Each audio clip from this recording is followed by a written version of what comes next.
I'm Dylan Terrell. I'm the Executive Director of Caminos de Agua. I want to thank the Center for Global Justice, who is sponsoring this event. Um, they've been working with me and some other people over the last few weeks to try to figure out some ways to get information out virtually in this time of coronavirus. So thank you to them. Uh, who am I? Well, I'm Dylan Terrell, founder and executive director of Caminos de Agua, and we're here today to talk about water. So I am going to see if I can switch over to the presentation.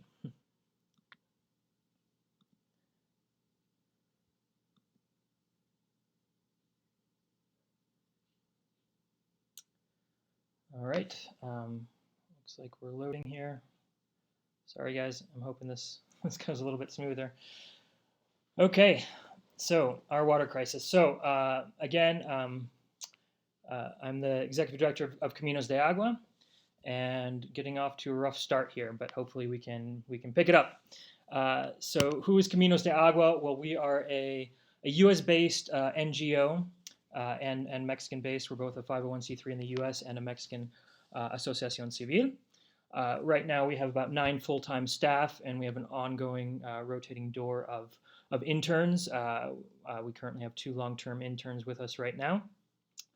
And we started almost a decade ago, about 9 years ago, focusing in on some very basic philosophies. There was a few of us from some different organizations that were kind of disillusioned with the impact we were making in the world. So we decided to figure out kind of what was going wrong with us and how we could make that better moving forward. So it started with some basic philosophies. One is live where we work. We decided we didn't want to be an international NGO with offices elsewhere and coming down to Mexico. We wanted to live and work in central Mexico and make an impact in our watershed here. And we'll talk about that a little bit later.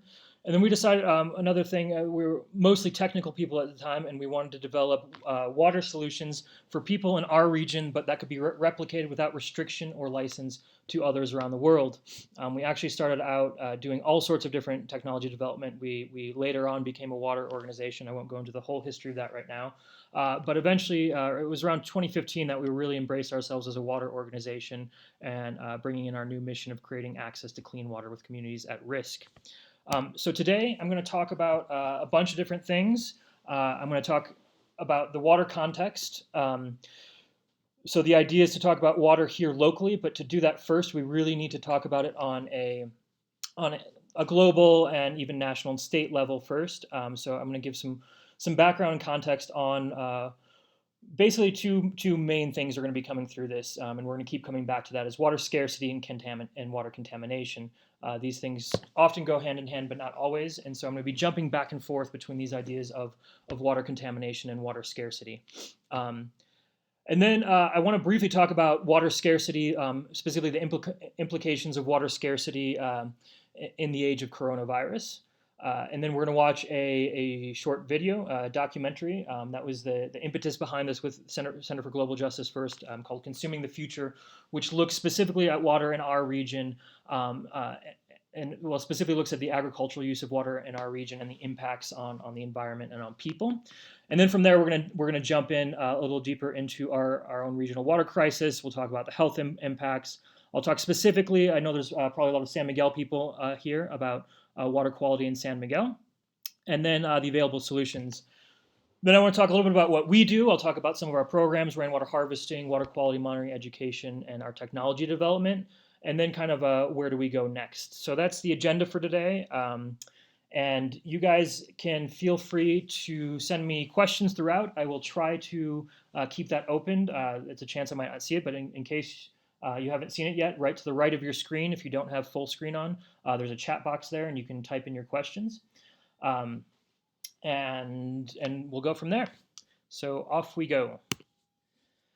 So global context. So first of all, I want to talk very briefly about what is groundwater and what are aquifers.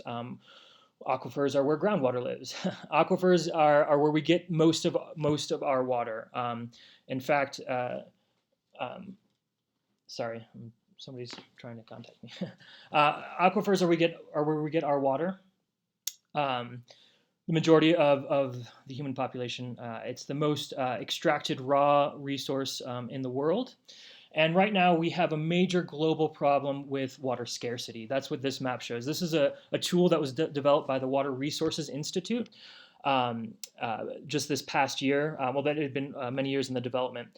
And essentially they're mapping out water stress around the world, which is looking at groundwater stress specifically, which is looking at regions that are using more water than they should be. Essentially, you can see Mexico and the United States, and parts of India are very, very red. What that means is that they are in an high or extremely high level of water stress, or we can also say hydraulic stress. But what that means is the worse off, we're talking about the very dark red places around the world have a hydraulic stress of 80%. Sorry, it means that they have an extremely high hydraulic stress, which means they're using 80% or more of their water resources in a given year. What does that mean? It means that they're very close to what we call day zero. Day zero is when literally a community can run out of water. And this is not science fiction. This is something that happens to very, very big cities around the world. Some of you may remember Cape Town, South Africa, a major city that went completely dry a few years ago. The more recent one would be Chennai, India, a population of over 8 million people. They hit day zero last year, where their water resources literally kind of dried up on themselves. And so that's kind of the panorama of water scarcity around the world and water stress. And through this mapping, what we found is that, roughly speaking, a quarter of the global population currently faces extreme hydraulic stress. That means over 2 billion people. Sorry, guys, I'm getting some notes here. Can everybody hear okay? Could you just throw out a quick, I can hear you, and I'll just keep moving on, but just let me know that you guys can still hear me in the chat box, please. So anyway, yeah, 2.2 billion people. So before I move on from this, I just want to talk very briefly about water contamination. So we're dealing with a new class of contaminants. Historically, we were very concerned about pathogens, living organisms, what we call biological contaminants, pathogens, virus, and things like that. And that's good, and that's important. It's the number one cause of water-related illness and death globally. However, we don't have the luxury just to worry about those kind of contaminants anymore. Globally, we're talking about all sorts of different things. Many of you know about Flint, Michigan, and the lead issues there. Here we're going to talk about some of the other issues we've been dealing with like arsenic and fluoride. You've got organic chemicals coming from pesticides and agricultural runoff around the world. So we've got all these new contaminants that are infiltrating our water supplies, and they're not always easy solutions. In fact, they're usually not easy solutions. So it's not as easy to deal with the historic issues of biological pathogens. So moving on, just to show here, this is the number as of last night of people living in severe water scarcity, in extreme hydraulic stress or extreme water scarcity conditions, about 2.3 billion people, and that's growing every day. So moving on to Mexico. Mexico as a whole is considered a high water stress zone, so not extreme high water stress, but high water stress. And that's because we've got a lot of water in the south of Mexico, but you can see in part of the middle and up in the northern part of the country, we also have some very severe extreme hydraulic stress there. Now, throughout the country, about 60% of all the extracted groundwater that comes from these underground aquifers, they come from overexploited aquifers, which means aquifers that we're extracting more water than can be recharged naturally every year. So what does that mean? It means that they're depleting. It means that this is a finite water resource. Think of a giant bowl of water with a bunch of straws stuck into it. Those are the wells, and it's just slowly declining over time. Now, yes, there's a little bit of rain that comes in, but we're taking out more water than the rain can naturally recharge. Now, on top of that, because we've got some major water hydraulic stress and water scarcity issues in this country, we have to pump it over very large distances often. And so we actually lose about 40% of all of our water just through leaks in the system. Now, on top of that, we have about 9 million people who don't have any water services whatsoever. And on top of those 9 million, we have an additional 13 million people that only have access to contaminated water. Now, when we talk about contaminated water, again, in this case, we're only talking about biological contaminants, bacteria and viruses and things like that. They're not actually monitoring some of the other big problems that we're going to talk about, which are inorganic contaminants like arsenic and fluoride, or organic chemicals and things of that nature. So here you can see Mexico as a whole, even though it's not in the highest level, it's still about 50% of the population, a little bit more, live in water scarcity conditions, and about 44% of those are in absolute scarcity, which is extreme. Looking now at this issue of other contaminants in the country. So again, we have a minimum of 13 million people. That's government data. It's actually a very conservative estimate. We think it's substantially higher than that. That are dealing with biological contaminants in their day-to-day water. But on top of that, we have things like arsenic and fluoride. We in Caminos de Agua are part of INCA, which is the National Inventory on Water Quality. And what we've been looking at over the past few years is specifically mapping out arsenic and fluoride contamination throughout the country. I understand that this map is not very easy to read, but it's just to say that we have lots of arsenic and fluoride throughout this country. It's generally naturally occurring. It comes from overexploiting our aquifers, well, at least in our case. And throughout the country, some of our colleagues in INCA did some studies, in the health, looking at the impacts of specifically children 14 or younger, because as we'll see later on, they're the most impacted. And we believe that there's, very conservatively speaking, about 500,000 children who are drinking arsenic-laden water right now in the country. And on top of that, another 6 million people who are drinking fluoride that is above the allowable limit. And this right now is only based on very specific data from CONAGUA, which is the National Water Council. It's not even including our own water quality testing in Caminos de Agua, which we'll talk about later, and some other sources. We're working on integrating all of that as well. So zooming in, we come down to Guanajuato. Here we are. This is, I think, oops, sorry about that. I think you guys can see my mouse. This right here is Guanajuato. Guanajuato itself, as a whole, is considered extreme hydraulically stressed. In fact, it's one of the most stressed. It's got one of the highest indices of water vulnerability in the entire world. It's on a par with like Saudi Arabia and some other places in the Middle East that are dealing with extreme water scarcity and hydraulic stress. It's estimated about, and again, these are conservative estimates. Most of this is from government data, but that about 70% of the aquifers in our state are overexploited. And we're also registering high arsenic and fluoride throughout the state. So again, dealing with both water scarcity and this new class of contaminants, which we'll find later are not very easy to remove from the water. So we look here just very briefly at the entire country. This is the level of hydraulic stress by state. I'm not going to get into the specifics, but basically hydraulic stress is measured on a scale of 1 to 5, where 5 means you're approaching day 0 pretty much, or you're in day 0. As you can see, Guanajuato is number 2 at 4.94, just in front of Mexico City, which is the largest urban population dealing with extreme hydraulic stress at this level. And Guanajuato, our state, is right up there as well. So talking just very briefly, what does this mean in the age of coronavirus? I feel like we can't really have any of these talks without acknowledging the elephant in the room. I'll talk a little bit later about what Caminos de Agua is doing, but this is a real issue, and specifically the implications of water scarcity globally. This came out just last week by the United Nations Human Rights Council that said the global struggle against coronavirus has little chance to succeed if personal hygiene, the main measure to prevent the contagion, is unavailable to 2.2 billion people who have no access to safe water services. So this is the people who are dealing with extreme water scarcity around the world.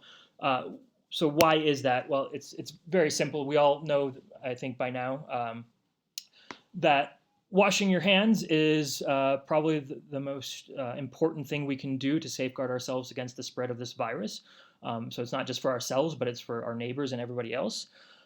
Mexican government in some water-stricken areas have been asking people to wash their hands about 30 times a day, and many people just simply can't do that.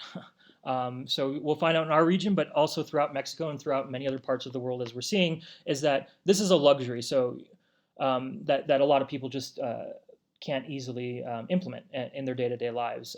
We're talking about people that have to decide, make decisions on a day-to-day basis between washing hands, washing clothes, washing dishes, bathing themselves and their family members, and there literally isn't enough water. We deal in our region with communities. When I say communities, I'm usually talking about rural villages. Just so you know, that's usually what I'm talking about. It's a translation from Spanish. But we work with these rural communities, many of whom get water maybe once or twice a week for a couple hours at a time. That water has to often be stored in large open 55-gallon drums or other buckets and things like that. So as you can understand, it's not as easy for everyone. A simple gesture that we take for granted, like washing our hands, is a major hygiene and now public health issue with people that have limited access to water. And in Mexico, unfortunately, we're dealing. The coronavirus is going to be hitting here in Mexico and Mexico City and the rest of the country, obviously. And there's estimates between June and August, but these are the really hot months in Mexico, especially in June, May and June, right before the rainy season hits. It gets very, very hot here, and so people are drinking a lot more water, and there's a lot less water available. We're using a lot more water, so these communities and these families who have very limited water access are going to have even less water access when coronavirus hits. And to just give you another idea, so not in this picture, but many communities don't have running water, and they receive them what we call pipas, which are big water trucks that come in. And these water trucks are historically very unreliable. They might come once a week, but they might skip a week. This story right here, where this image comes from El País, from last week, was talking about people waiting. The truck didn't show up on time, and this becomes even more complicated in the rainy season because, excuse me, this becomes more complicated in the rainy season for a lot of these communities who are completely disconnected because it becomes even more difficult to reach them. It's just a matter of fact. So just ending on this, the world, the UN, United Nations Human Rights Council said some other things. They said that all groups who are vulnerable to the effects of this pandemic need to have continuous access to sufficient and affordable water.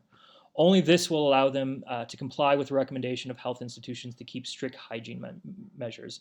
So this is going to become a major issue, and we'll talk a little bit later on about how we're hoping to impact that. So before we get into this, I'm going to go ahead and play the video. So I hope everyone is doing okay, and. So just to give a little bit of background on this video, this is called Consuming the Future. It is a short documentary that was produced by a colleague of ours at Wageningen University, Dr. Jaime Hugesteger. We've been working with him in various different forms over many, many years. And we worked very closely on the production of this video. This deals with his specific area of research, which is looking at the agricultural use of water around the globe, but mostly focused in Mexico. And this very specifically is focused on our watershed, which again we'll dive into a little bit deeper later on. But here we go. So I hope this works, everyone. Thanks for hanging in there. And here we go. I'll be back after this movie, which is about 20 minutes. And I'm going to paste the link in the description in case there's any issues here. So thanks.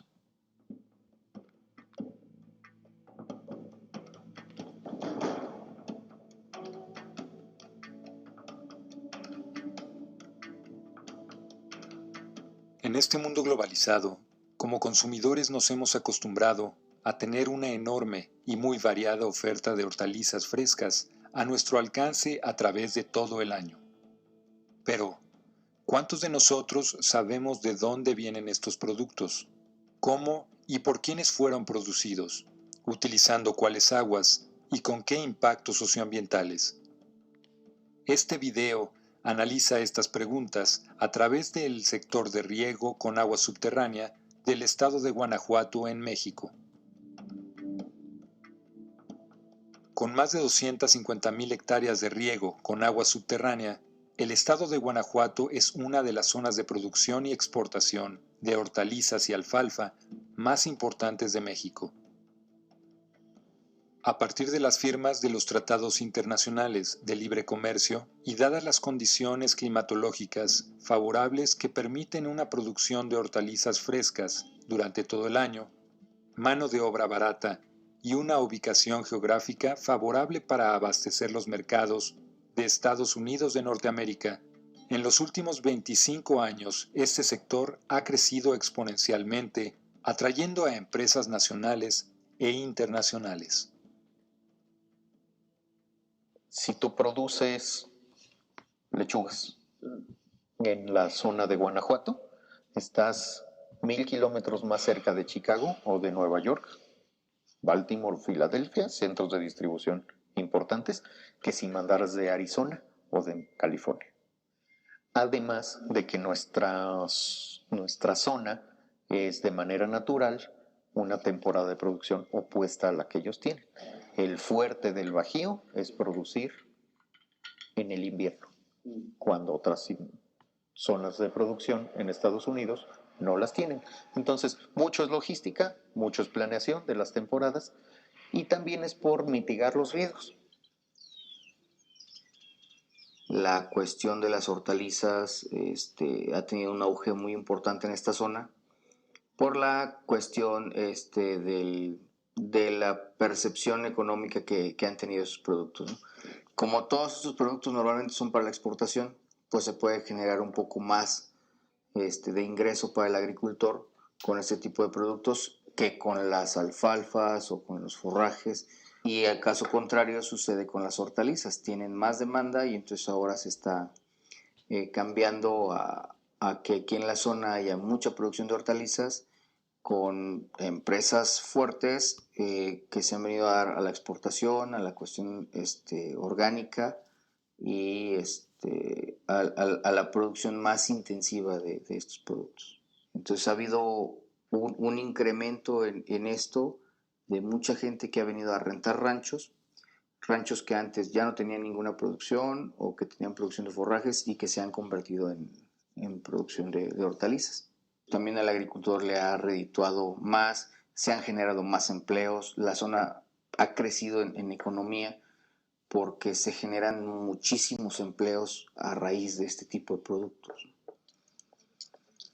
La producción se hace sobre todo por medianos y grandes productores que cultivan de 100 a más de 500 hectáreas. Productores que tienen la capacidad de invertir para cumplir con los requisitos de calidad y certificación establecidos por las empresas exportadoras, así como para seguir accediendo al agua subterránea, de la que depende la producción de hortalizas.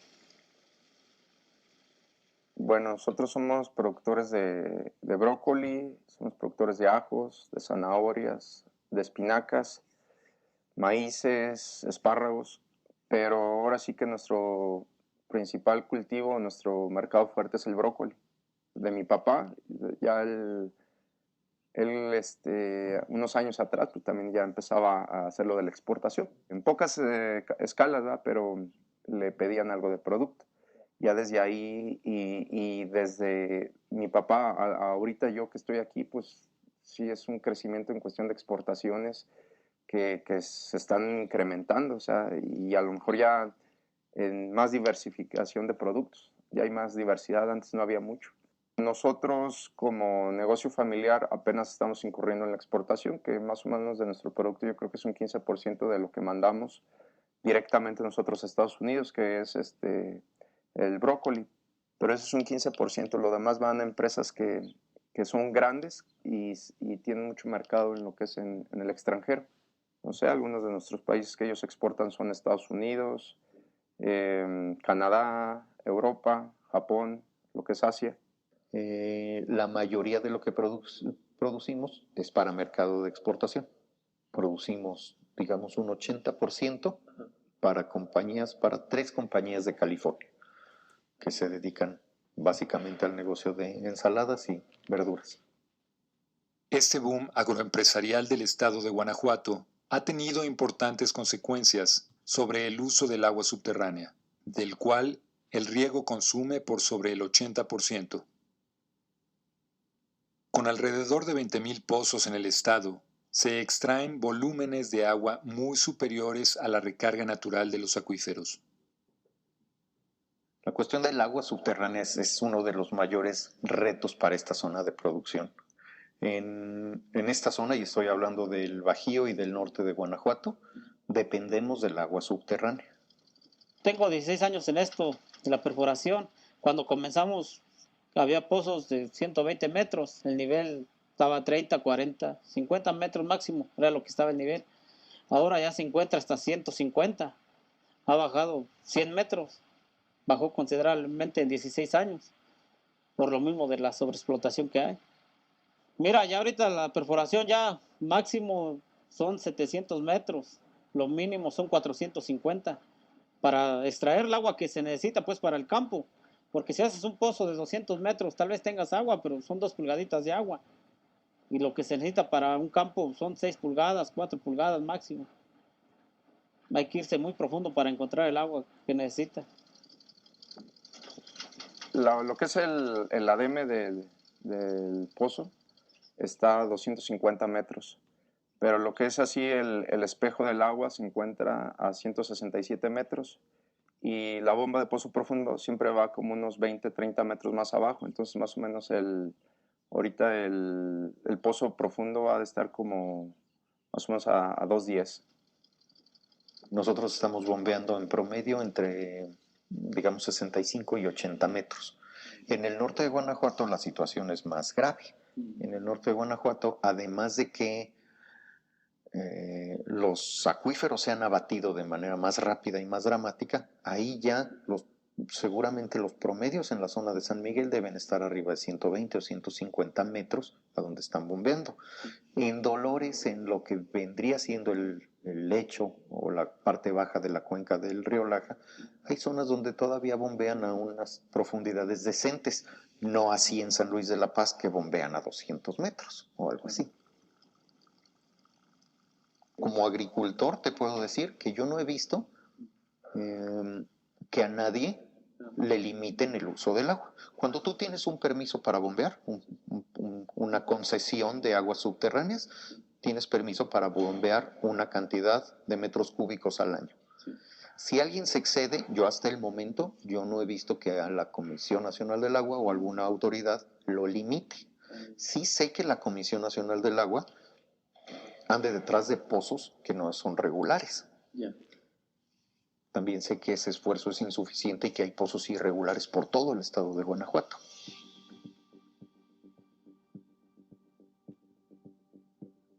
A nivel de producción, hemos logrado ser mucho más eficientes, pero no hemos logrado limitar el bombeo, no hemos logrado limitar la extracción, y eso es un problema absolutamente humano, es la ambición. Si alguien tiene un rancho de 20 hectáreas, en el momento en que se vuelva tan eficiente que le está sobrando agua, va a buscar si el vecino no cultiva su tierra para rentarle al vecino y extender su operación agrícola. Entonces, nos hemos vuelto mucho más eficientes en el uso del agua, pero el bombeo total, el agua que estamos jalando del acuífero, sigue siendo la misma. Seguimos sobreexplotando el acuífero. Estos problemas afectan gravemente a varias de las comunidades rurales que viven en estas áreas. Los descensos que se estuvieron registrando a principios del año 2000 eran de 2 a 10 metros por año. Sí. Es decir, tenemos un abatimiento muy importante y la extracción que se midió a principios del año 2000 era del orden de 700 a 800 millones de metros cúbicos por año. Es decir, que a principios del año 2000 la extracción era del doble de lo que se consideraba como recarga. Antes de este estudio no se conocía la presencia de arsénico, fluoruro, hierro, aluminio, manganeso y otros elementos nocivos a la salud en el agua subterránea. Los primeros resultados que se obtuvieron en términos de de esos contaminantes prioritarios, como el arsénico y el fluoruro, es que invaden alrededor de 500 kilómetros cuadrados del acuífero. ¿Sí? Entonces estamos hablando no de un área pequeña, reducida, sino de una extensión muy importante, donde todas las comunidades y también ciudades importantes que están en esta cuenca estaban consumiendo agua con altos niveles de arsénico, que es cancerígeno, y de fluoruro, que tiene repercusiones muy importantes en la salud. Para dar idea de estos dos, concretándonos al arsénico y fluoruro, estaríamos hablando de concentraciones de fluoruro del orden de 12 miligramos por litro, cuando el límite para consumo humano en la normatividad mexicana es de 1.5. Estamos hablando casi de 10 veces más y la gente lo está tomando. La respuesta de las autoridades, por ejemplo, han querido muchas veces ocultar, ¿no? Ocultar el problema, ocultar información, ocultar sus estudios, etcétera, ¿no? Es más, la intención es como, pues sí, no decir a las personas que están consumiendo agua contaminada, etcétera. Entonces hay miles de personas en la región padeciendo los problemas de fluorosis dental, de fluorosis esquelética, pérdida de capacidad para aprender, ¿no? O sea, pierden su coeficiente intelectual, etcétera, y pues todo eso pues son efectos que la gente, que en las comunidades pues han estado sufriendo, ¿no? Yo soy de la comunidad de Cóporo, aquí vecina de Pozo Ademado. Mi nombre es Patricia. Con los estudios que se le han hecho al pozo, pues es que se le encontró fluoruro, ¿verdad?, al agua, lo cual ya está afectando pues mucho a las familias en lo que son sus dientes, en sus dolencias de huesos, el igual cuando uno se baña, da picazón la piel. En el mismo territorio hay comunidades que no tienen acceso al agua, que están dependiendo de un charco, en un río, en un arroyo, para satisfacer sus necesidades básicas, ¿no? Y obviamente pues hay una disparidad brutal, ¿no? Brutal, mientras la gente, hay comunidades donde al día pueden tener acceso a 5 litros, pues hay fraccionamientos, hay pozos, agricultores que pasan días, completos extrayendo agua, ¿no? Nomás son 3 días, nomás 3 días a la semana de agua. Entonces por eso guardamos en todos estos recipientes, guardamos agua, juntamos y de ahí tenemos para para los animales y para nosotros, para el gasto doméstico. A nivel local, para las comunidades con problemas de arsénico y flúor, existen estrategias para mitigar los problemas de contaminación, una de las cuales es la captación de agua pluvial para el consumo humano. En la región, el modelo de captación de agua de lluvia que se ha estado implementando, promoviendo por diferentes actores, pues es una cisterna de ferrocemento para captar 12,000 litros de agua, suficientes para una familia hasta de 8 personas, para tomar y cocinar. Es como la idea que siempre, la información que siempre se comparte con la gente, ¿no? O sea, el agua contaminada de un sistema potable, o sea, de un sistema entubado, lo puedes utilizar para las demás actividades, ¿no? El bañar, el lavar, etcétera. Pero el agua, la captación de agua de lluvia, pues obviamente tiene que ser a través o solamente para tomar y cocinar. Yo ya tengo como unos 2 años que lo que yo sí es en mi hogar, sí ya consumimos el agua de lluvia para cocinar y para tomar. De igual manera, varias comunidades apoyadas por organizaciones no gubernamentales se unieron en la Coalición para la Defensa del Acuífero de la Independencia, CODECIN por sus siglas, y ganaron una denuncia frente al Tribunal Permanente de los Pueblos en 2012. La organización de servicios comunitarios Pozo Ademado es parte de la CODECIN, entonces hemos estado trabajando junto con ellos para ir a los diferentes municipios, con nuestras autoridades, a Guanajuato, pues para ver el problema y ver cómo nos podrían apoyar también A nivel más amplio, pues obviamente la gente que se está empezando a organizar con apoyo, repito, de organizaciones, de gentes que conocen muy bien el problema, pues primero se ha divulgado el problema, ¿no? Se ha tenido espacios a nivel nacional de lo que está pasando. Se llevó a cabo, por ejemplo, en la región aquí un evento muy importante que fue el Tribunal Permanente de los Pueblos, ¿no? En esta idea de buscar vinculaciones, relaciones, el compartir las experiencias de comunidades que están padeciendo mismos problemas en otros estados, aquí mismo en la región, pues se dan estos espacios, ¿no? De cómo llegar a una vinculación más amplia para exigir o proponer a quienes están legalizando o tomando decisiones en el tema directo del agua, pues cómo incidir directamente en las políticas para que obviamente haya pues se encamine a una igualdad, pues mejor, ¿no? O sea, la gente que vive en comunidad que está padeciendo, es la gran mayoría. Entonces tiene que considerarse obviamente su inclusión en la toma de política o en el planteamiento de políticas públicas para tratar de mitigar entre todos los actores pues el problema que ya se está dando, ¿no? En este mundo global, México es importador de casi todos sus insumos. ¿Qué ponemos nosotros? Agua y mano de obra. El que una sociedad prospere depende del agua. El que haya más inversiones en el ramo agrícola depende del agua. El que compañías de otras zonas productoras se hayan venido aquí en principio, pues dependía del agua.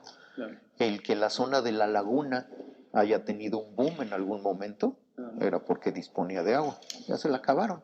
Que eso pueda ocurrir en el Bajío, seguramente ocurrirá. Quienes sufrimos más obviamente pues son las comunidades, ¿no? Que de alguna u otra manera pues han sido pues, son las más afectadas tanto por la escasez como por la contaminación, ¿no?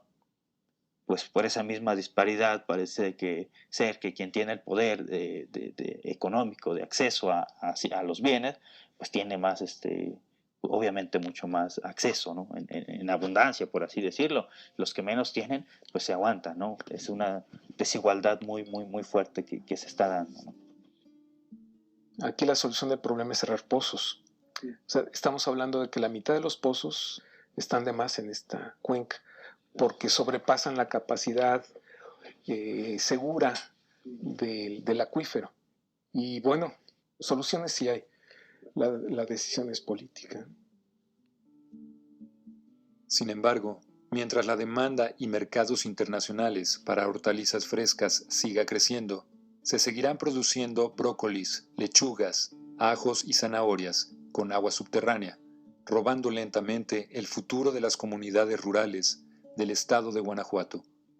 Esto nos deja importantes interrogantes en torno a las políticas hídricas y sus impactos sobre la equidad en la gestión, distribución y uso del recurso, así como sus impactos socioambientales.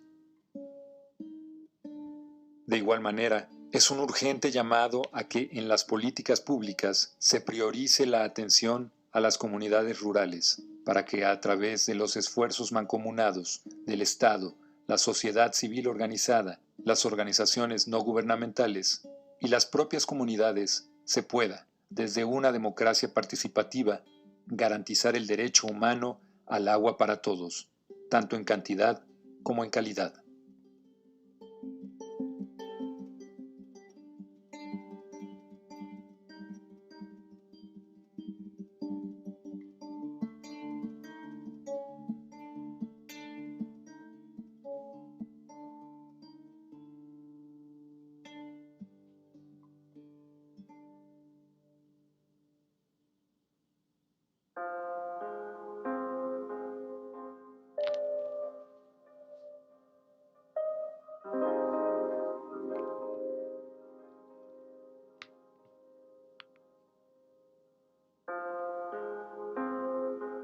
Okay, so there you have it. I've put a link in the description direct to that video, so if you guys want to see it there, just look in the description of this live stream. So we're going to jump back in here, I believe. Let me see here, where am I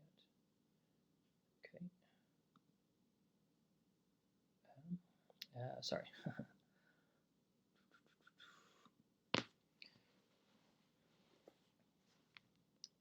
Just getting this up.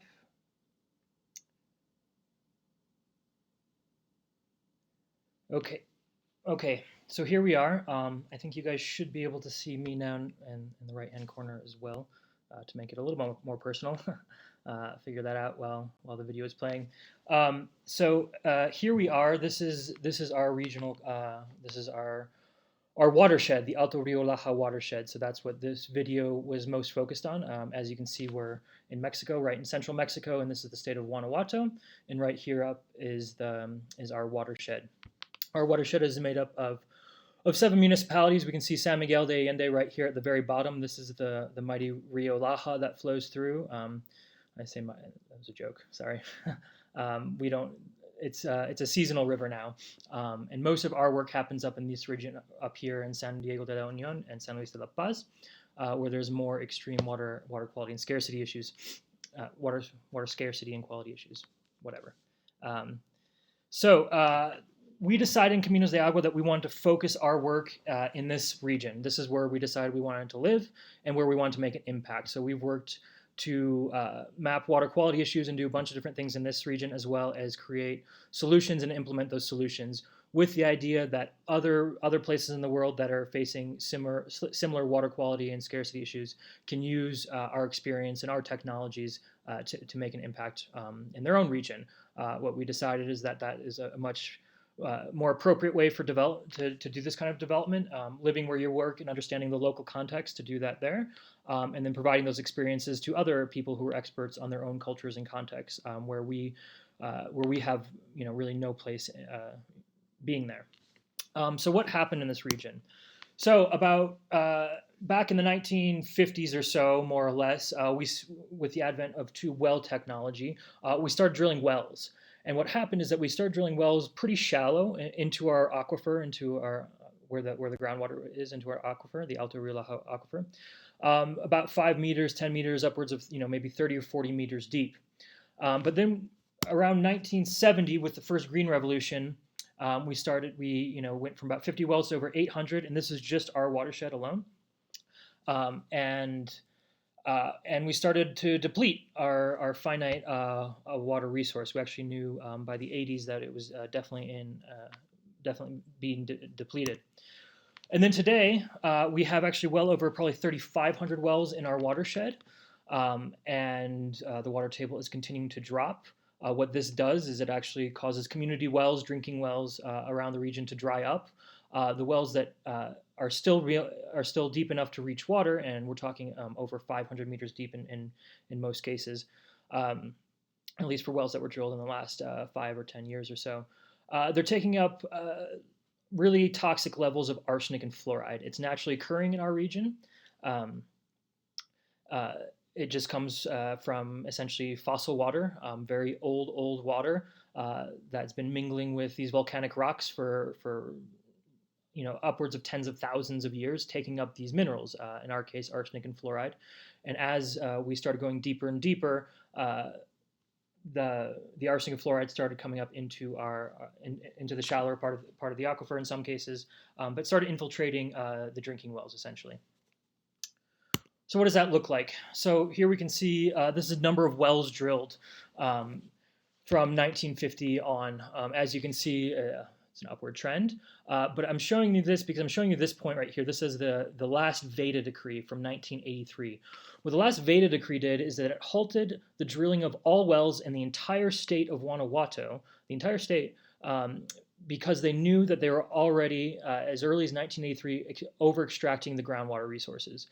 They already knew that we were losing water, that our water table was already dropping. And so they put on this decree in 1983 that again halted all the drilling of wells in the entire state, not just in our watershed. And we had a little under 1,500 wells at that time. But as you can see, we continue to drill through a system of bribes and corruption and a whole bunch of other fun stuff. But water extraction and drilling of wells went unabated and continues to go pretty much unabated in this region. Now we can tie this very specifically to agribusiness. This is the video you just saw. Most of our water usage, about 85% of all of our groundwater usage in our region alone goes to agriculture. That's it. And almost all of that agriculture is export agriculture.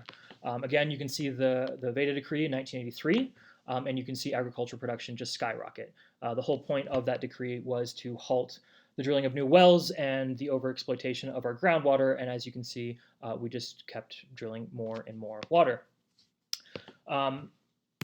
So when we came in as Caminos, well, we were originally a different organization called Caddis, but when we came in, one of our other basic philosophies was to not enter communities directly, but to work with grassroots organizations, work with community organizers, community coalitions, people who knew and understood the context. You know, we were a few mostly technical people at the time, and we weren't going to reinvent the wheel of trying to do community organizing and things like that. We felt that there was other organizations that were experts in that.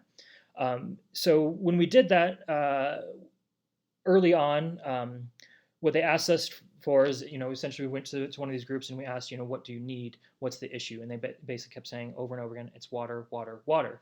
And so around 2011, 2012, they started putting a case together, a human rights case, and they needed water quality data. And so that started our oldest program, our water quality monitoring program. And we started testing water quality throughout the entire region. And now we've gone outside of our watershed and provided support to other NGOs and other groups around the country providing water quality testing. But it's a program that continues to this day. Officially started maybe around 2012, a little bit earlier than that actually. We've tested well over 300 sites. And we work very closely with universities on this. It's very important to us for a number of reasons. One, to make sure that our data is accurate, but also politically speaking, this has been an issue for us of tracking this data, and having universities behind this really gives more relevance and more weight to the issue. So you can see our water quality results on our website, caminosdeagua.org. Here you can see the outline. This is the outline of our aquifer, and these are the sites we've tested within it so far. You can click on these different points. I can't do it right now because this is just a presentation. But what this is showing is arsenic and fluoride throughout the entire region that we've detected.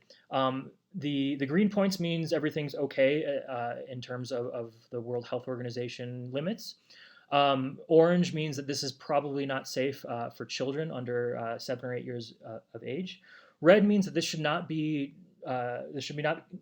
consumed regularly. It can cause chronic and acute chronic issues over a long period of time. And the black points here, this is basically like acutely toxic. Nobody should drink this water ever. Period. So you can go onto the website if you are from San Miguel. On this talk right now, you can zoom into San Miguel. You can look into your colonia, into your neighborhood, and find some water quality information there. And we also provide water quality testing services privately. So this is what we found. These are fluoride levels throughout the region. This is a little bit of a dated graph, I'm sorry. But what we see right here, this red line across the bottom is the World Health Organization and also the Mexican limit for fluoride in the water, which means that's the maximum allowable concentration that we can have, 1.5 milligrams per liter. As you can see, we are dealing with levels substantially above that, and in some cases 12 to 15 times above limit. But in general, about 40% of all the sites we've tested are above the fluoride limit, which is a lot.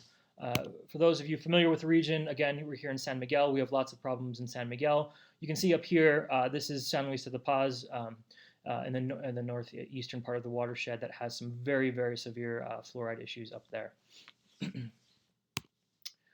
Arsenic. Again, this is a dated graph, so I'll talk about these numbers here. But arsenic, the World Health Organization limit is 10 micrograms per liter, or parts per billion.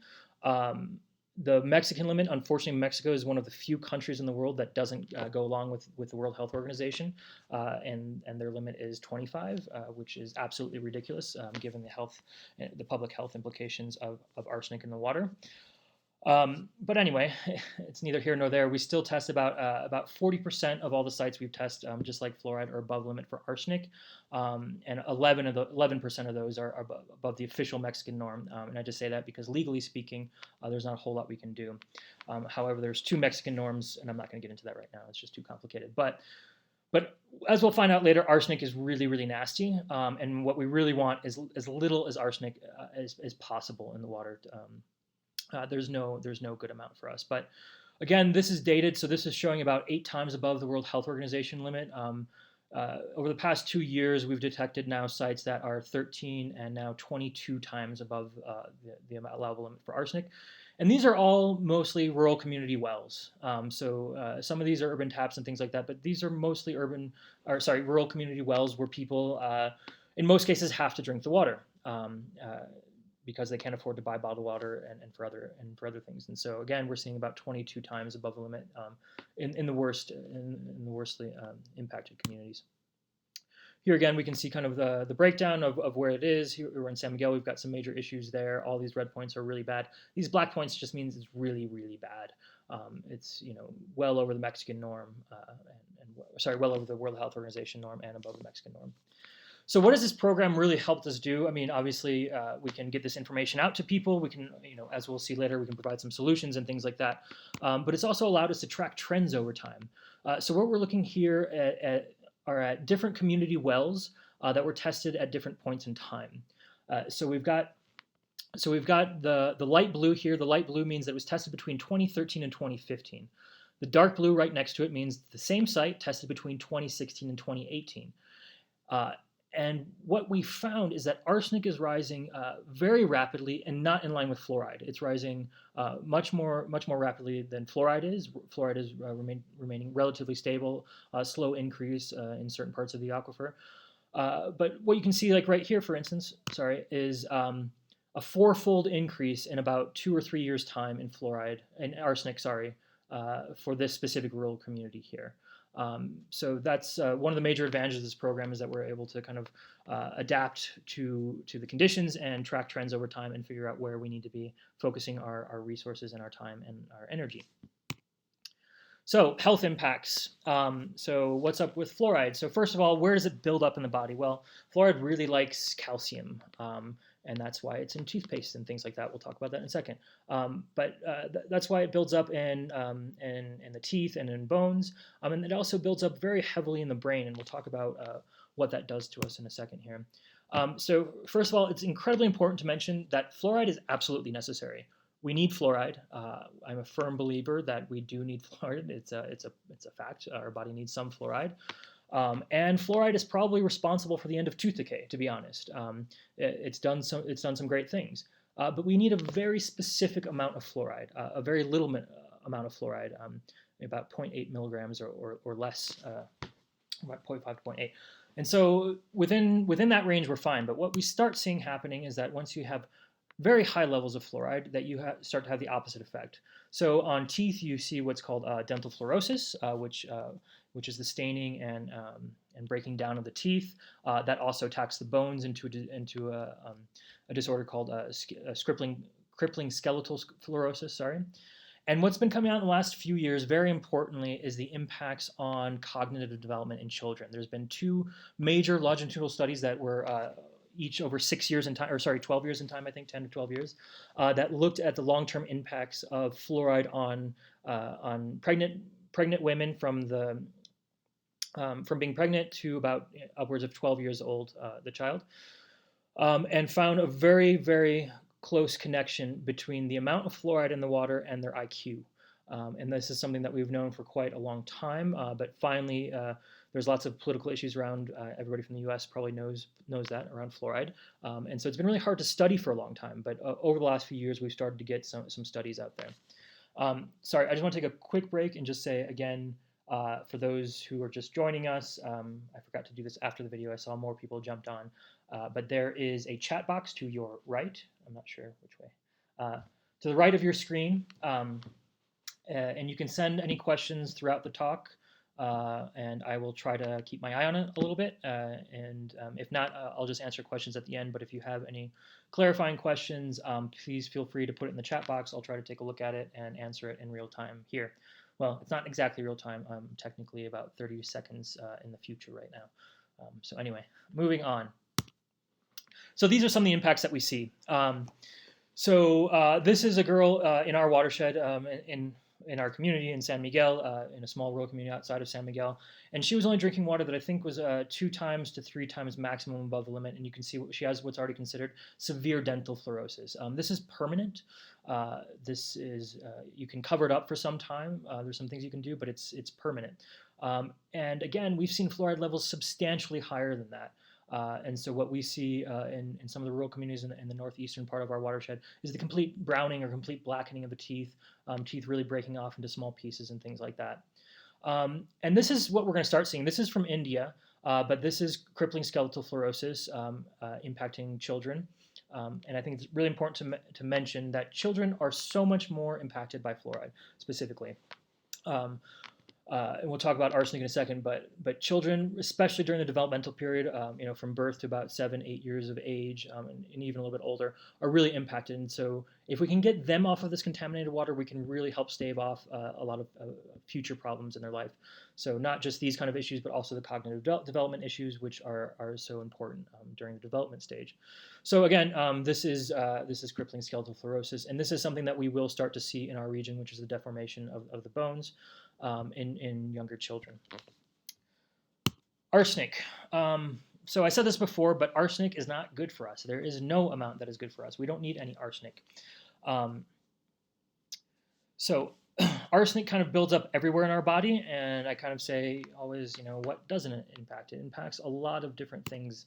Sorry, this is in Spanish, but I'll translate all this. But what I'm going to show here are just the things that are very closely tied and have been really studied with arsenic, especially in Bangladesh, where we really began to understand a lot about arsenic. There's a lot more tied to arsenic. Literally, pretty much any kind of cancer you can think of, all sorts of other sicknesses and disabilities. Excuse me. But so these issues are the ones that are very closely tied. So there's 2 types of cancer: gallbladder and skin cancer, that are very closely tied to arsenic. There's also chronic kidney disease, which is also another less studied impact of fluoride as well.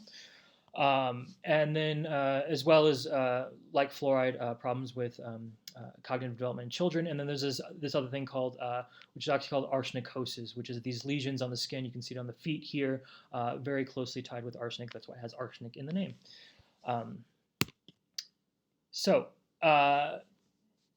Well, I'll end there really quick and just say, how are we on time? We started late. I apologize. So we're gonna go late. But just ending on this, I just want to say, so for our region, we were working with the Autonomous University of San Luis Potosí, and they did a study. Sorry, we're just starting to work with them, but they did a study last year, looking at our region, and it was from the School of Public Health there, and they were looking at people who had different kinds of conditions that didn't make sense. Essentially, they were looking at environmental impacts on health. And what they found in our region was 90 cases of young, mostly men, about 70% were men, under 30 years of age who already had chronic kidney disease. And they had no other health indicator to push them to have chronic kidney disease, essentially. And so the idea being is that we had the water quality data, and we can very closely see that many of those people were coming from communities with high arsenic and fluoride. So this is a major issue. Again, much more so for young people, unfortunately. But arsenic will create chronic conditions for pretty much anyone who is exposed over the long term. So jumping now to San Miguel, just for those, I'll just briefly go through this, but to specifically talk about what's happening in San Miguel. So on the national level, I talked about that 40% of all of our water is lost in leaks in the system. San Miguel, the municipality, loses about 60%, and this actually came from the ex-president of the Municipal Water Authority here back in 2016 told us this. And it's just because it's not necessarily their fault. It's really hard. We pump water from very long distances. A lot of the infrastructure here is very, very old. And so, the very little water we have, and that's disappearing so quickly, we're losing so much of it by leaks in the system. When we look here, I know you can't really see this, but these are all the wells in the municipality of San Miguel, and we'll just kind of zoom into this guy right here. This is showing that almost 93% of all the extracted water in our entire municipality goes to agriculture. So I said before that the average around the watershed was about 85%, but as you can see in San Miguel, we produce a lot more agricultural produce for almost all for export again, and 93% of all of our water is going to that. And I think it's important to mention, I didn't mention it before, but we're about 30% overexploited, our groundwater. That's official data from the State Water Commission. 30%, that means that we need to lower our water usage by 30% even to just kind of get to an equilibrium. If 93% of our water use goes to agriculture, well, where do you think we need to lower the water use? If we actually want to make a dent, an impact in our groundwater use, we have to address agriculture. There's no other way around it, unfortunately. But that's why we honestly are looking for other strategies, because it's a political question. I'm not going to get into that right now. I'm happy to later in the questions if you want. And here's just some of the water quality in the urban zone of San Miguel. So the urban San Miguel is by no means immune to the impacts of arsenic and fluoride here. These numbers aren't super important. I know you guys don't understand all the numbers, but the limit again for fluoride is 1.5. For arsenic, it's 10. And all these are different colonias right here within urban San Miguel that are impacted very heavily by arsenic and fluoride in their water. So what do we do about it? So this is a major challenge for us in Caminos, is how we communicate this information, because arsenic and fluoride are very difficult to remove from the water. I need to say it again. They're very, very difficult to remove from water. This is why lead in Flint, Michigan was such a problem. And lead is actually a lot easier to remove than arsenic and fluoride.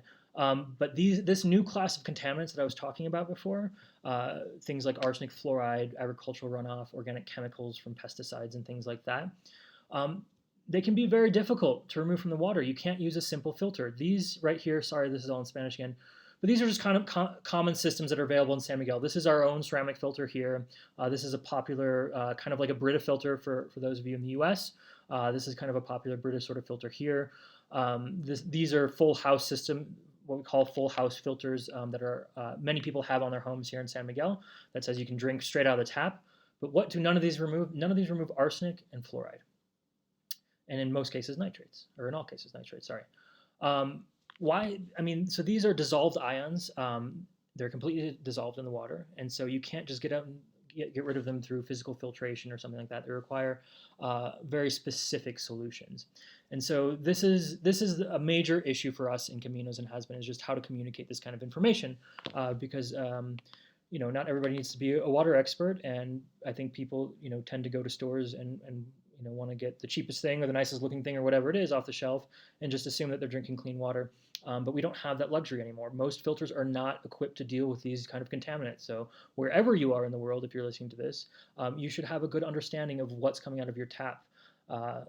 Thankfully in the US, a lot of that data is publicly available. In Mexico, that is not the case, unfortunately. But there's all sorts of issues around the world, and especially in low-income, marginalized communities that are dealing with all sorts of other things. And most of these contaminants require very specialized and specific solutions. So what does work? Well, commercially, we have two things, really. We have something called reverse osmosis, which is just what that image looks like. It's just a very, very fine membrane that removes things that are completely dissolved in the water to an acceptable limit. And then bottled water, should be treated with reverse osmosis. And so it's just another way of saying reverse osmosis. But that's really what's available for us here in Mexico. Reverse osmosis is kind of a catch-all that will remove all sorts of dissolved ions and chemicals in the water. And that's what's used in most bottled water production facilities. So there are some very specialized solutions. There are things that have been created to remove arsenic and fluoride and things like that. Well, not so much fluoride, we'll talk about that, but arsenic specifically from the water, but they're not very commercially available. And so this is really what's available to us that you can buy in a store or whatever. So I want to take a quick digression and talk about bottled water. Again, my apologies for these slides in Spanish, but I'll walk you through it. So this is what we're just calling our total water bill here in Mexico. And we tend to think of, I think in the US, of just paying your water bill. But in Mexico is the largest consumer per capita of bottled water in the world, period. And by a lot. by a whole lot. And that's a fact. We drink lots of bottled water. We drink it in what these things here we call garrafones. They're 20-liter jugs of water that get replaced at your home. But we don't think about this when we talk about how much we spend on water. It's just this other thing that we have to spend, and we don't really think about it. But when we factor that in, we're actually spending about 55% of our entire water bill on very little water, on these 20-liter jugs that, the average I think is 2 to 3 of these a week or something like that. I can't remember, but this is data from 2017. And so that's something we don't really think about in Mexico. But so moving on, how trustworthy is this water in Mexico? And it's not super trustworthy, it turns out. This is a story from 2015 in the state of Mexico, where they had to shut down like 40% of all of the purification plants for not meeting the basic sanitary requirements. So I'm not even talking about arsenic and fluoride and other contaminants. I'm just talking about simple biological contaminants. This is very expensive water. This is the most expensive water that we have here in Mexico, and they can't even comply with the most basic sanitary requirements. Now, talking about arsenic and fluoride, moving on. This is a study that was done by Dr. Diego Gracias from the Autonomous University of San Luis Potosí a number of years ago. And what she found is that a lot of this bottled water was over the limit for arsenic and fluoride. This one right here is 7 times above the World Health Organization limit for arsenic. Again, this is the most expensive water, and it's laden with arsenic and fluoride. Now, this is not true for all water everywhere in Mexico by any means, but at the very least, this is what she found on this day when she tested those bottles of water. There was a big scandal here just last year with this curious thing called Peñafiel. This is widely available throughout Mexico. It's probably the most bought, most sold mineral water in the country. It's also widely available in the U.S. And Consumer Reports did a study looking at mineral water coming from all over the world. And what did they find with Peñafiel was that it was excessively high for arsenic.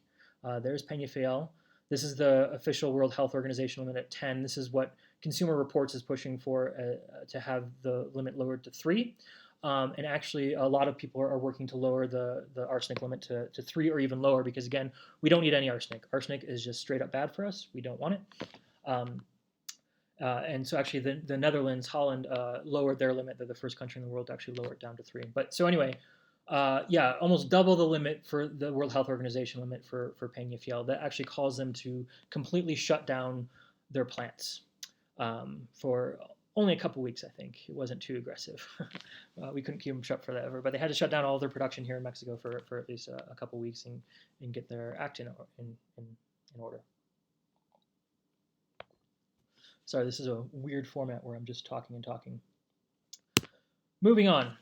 So, working with the communities that we work with in the region, we've got these 2 options, right? Bottled water we can't really trust. It's generally fine in San Miguel, we found, but in general, especially in rural communities, we can't trust it. And it's also just out of reach. It's just very, very expensive. People can't afford to buy bottled water, generally speaking. Or reverse osmosis. This is a relatively inexpensive solution that people can install in their own homes with a plumber very quickly and relatively inexpensively. But for our region, it doesn't make sense. Why? Because we have very little water. This wastes a lot of water. Reverse osmosis wastes upwards of 8 liters for every liter of treated water. So it's just a massive amount. It's not a big deal in the grand scheme of things because bottled water is reverse osmosis anyway. But for a community that has extreme water scarcity, wasting so much water is not viable. On top of it, they're very hard to maintain. Not very hard, but in a rural setting, you can imagine the filters need to be changed out frequently. They use a lot of electricity, which is not available to the communities we work with on a regular basis. So if electricity goes out, there's no water, that kind of thing. So these are not really appropriate solutions for us. And so years ago, we started thinking about, well, what can we really do? And if arsenic and fluoride are so hard to remove from the water, how can we address the situation quickly and right now? And for us, it was really, we have to look for a different water source. So this is Houston, Texas, August 2017. I think all of us kind of remember that, but completely underwater. Here we are, same month, same year in Mumbai. India, again, underwater. Same month, same year, Mexico City, completely underwater. And here we are just last year in our own region, right outside of San Miguel, for those of you from San Miguel. This is the bridge out towards Guanajuato through Cieneguita. It completely collapsed because of a massive rainy season we had that completely took the bridge down. It was a big deal. This was just a couple years ago. But remember what the national narrative is, that we don't really have much water here, especially in Guanajuato. We're extremely hydraulically stressed. And that's just not true, as we're seeing. It's just a matter of perspective. And this is an image that comes from Joaquin Murrieta, who I saw was on this earlier from his organization, Watershed Management Group. I stole these. And I just think this is a brilliant way to show it, because we literally have a resource that falls on our head and that we just don't pay much attention to. And so when we talk about the national narrative of not having any water, we're just not taking advantage of some of the cleanest water that we do have, which literally falls on our head.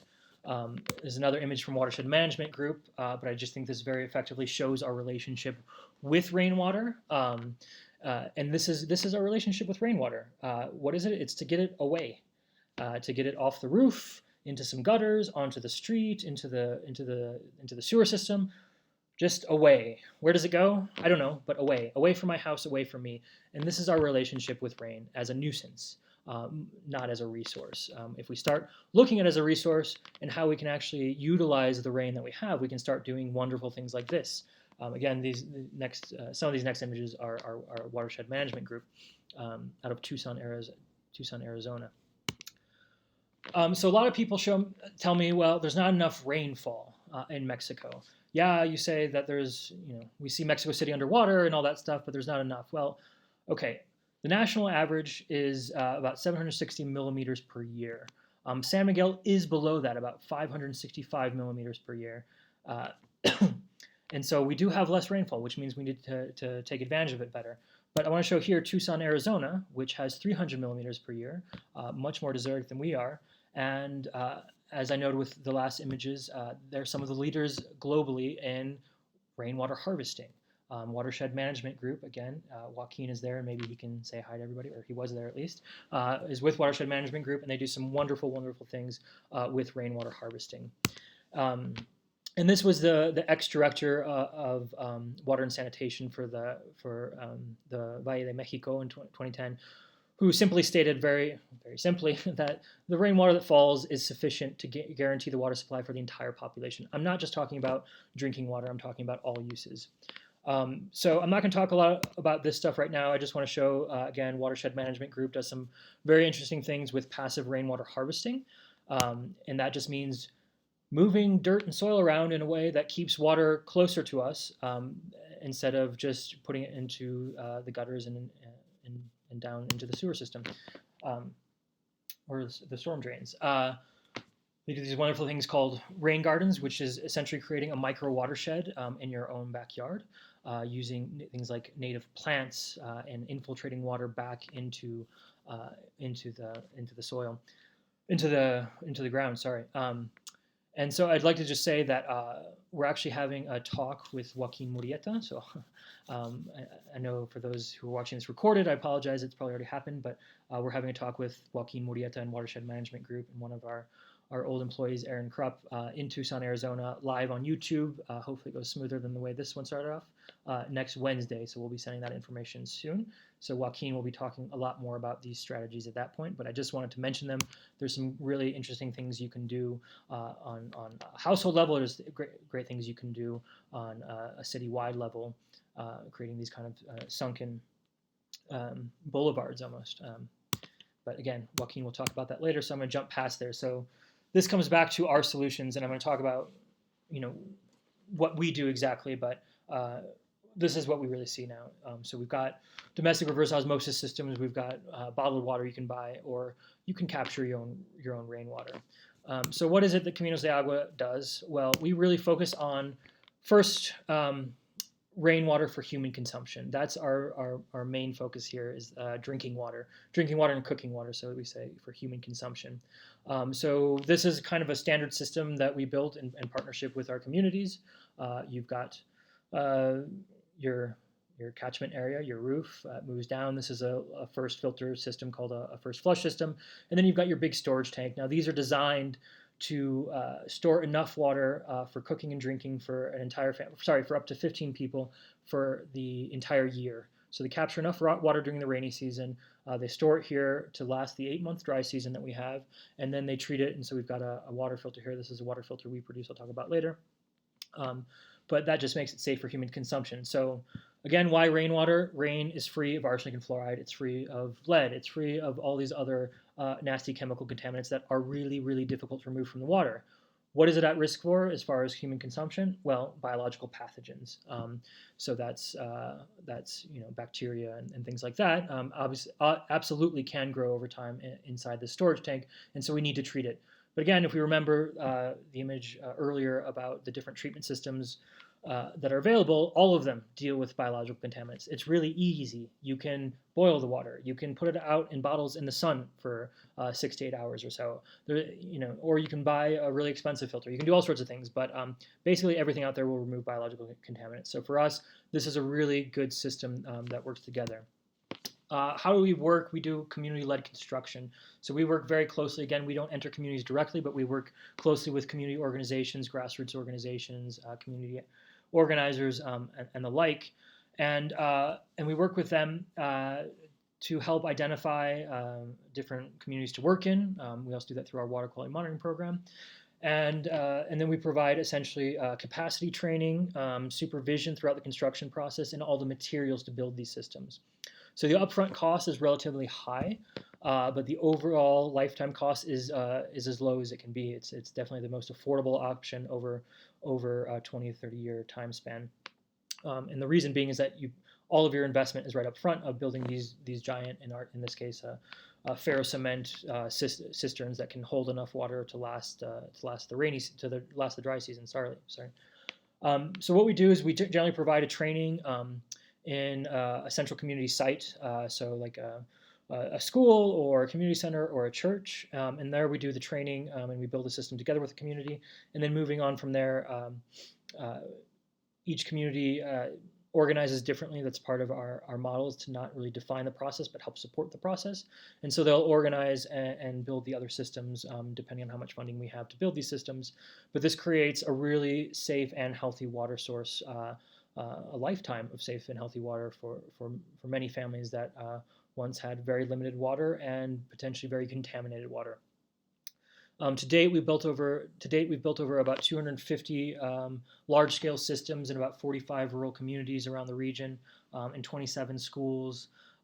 This came together with over 50,000 hours of volunteer labor.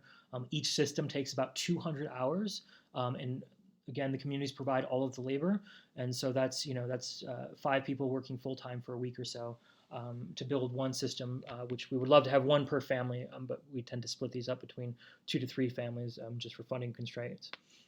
This year, we were going to start, hopefully we're going to start later on, a massive 3 to 4 year project with a big foundation, the Rio Rante Foundation, to build hundreds of more systems over the next 3 to 4 years, in about 30 new communities. So we're excited for that. So I just want to talk a little bit about the impact.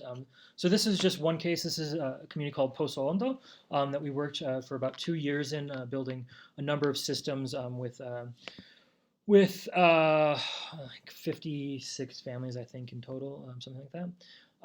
And so this is kind of like a little case study.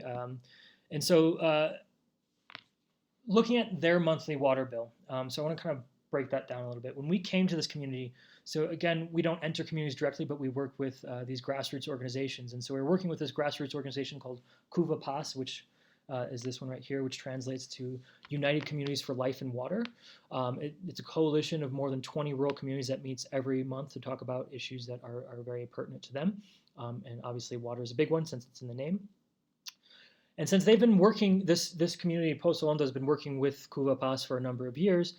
They already knew about the water issues. And so we kind of did a survey before we started, as we were starting this project.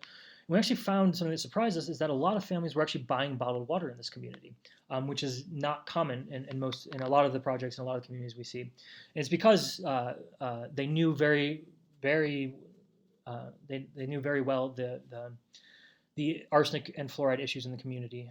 Their well has extensive arsenic and fluoride, about 4 to 5 times above the World Health Organization limit.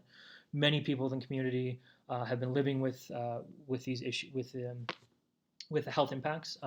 One woman actually told me that she estimated anybody under 28 years of age had severe dental fluorosis. And she said that because that was her experience. But then when we asked, how long has the well been here? She's like, oh, about 30 years. So there you go. Again, it impacts children so much more acutely. So when the well was drilled 30 years ago and people were already adults, we're not going to see the impacts on them. But anybody who was born at that point or was a child at that point has the impacts of dental fluorosis and potentially others. So because of that, we found they were buying bottled water, and we had an average with the families that we were working with around three of those 20-liter jugs per week. They were paying about 40 pesos each for those. Sorry, I can't do the Mexican pesos crashed right now, so I'm not going to put that into dollars, but I promise it all makes sense. And so what we found is that this was what their water bill looked like. About 10% of their water bill went to that contaminated water in the well, but 90% went to the bottled water they were buying. Now, those 3 20-liter jugs that these families were buying, almost all of them said that it was not enough.